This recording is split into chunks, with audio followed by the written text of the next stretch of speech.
Hey guys, and welcome to Monday, the 23rd of November's whiteboard session. So we're going to get started with a 5-minute AMRAP. 5 minutes of 10 lunge and twist, so all the way down to the ground, twist over the leg that's up and then come on up. 10 pike shoulder taps. So rather than being in the plank, I want you to be in the pike position, so with your bum up in the air. And a bit more weight through the wrists and shoulders than you would normally do. So on those tippy toes, like so. 10 regular old squats.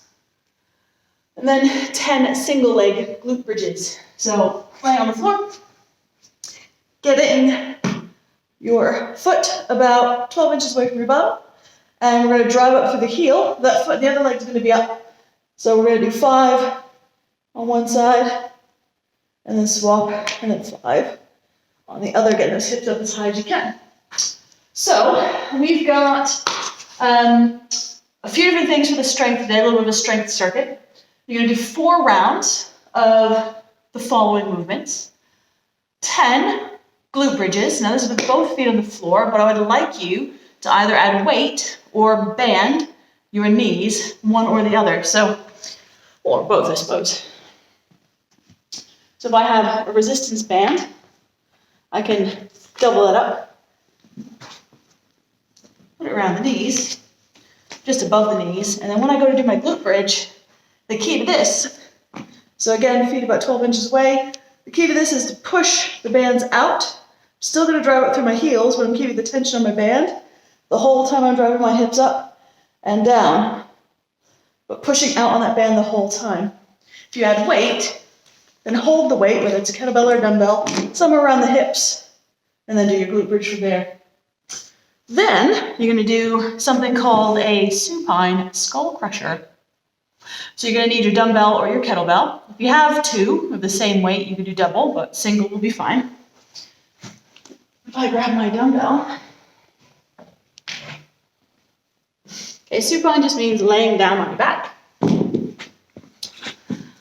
And for the skull crusher, what we're going to do is work the triceps. So if you hold on to your dumbbell or your kettlebell, you're going to aim to hit the floor by the head and then straighten the arms like so. You're going to be doing 12 reps. If your weight is a little bit too light and 12 reps doesn't really feel spicy in the triceps, do a few more reps. Just want that to start to get a little bit spicy for you as you go along. But you should feel that in the triceps behind the arms. Then you're going to do 10 pause squats with your weight in the goblet position. So it's just a 2-second pause on the bottom. 1, 2, 1, 2, and so on until you've completed your 10. And then the last one will be 20 seconds on each side, so 40 seconds in total of side plank rotations.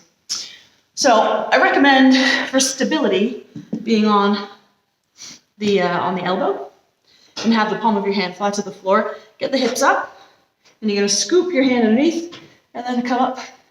So it'll be 20 seconds on one side, and then you'll flip over and do 20 seconds on the other. Then you've got a bit of a beastie wad.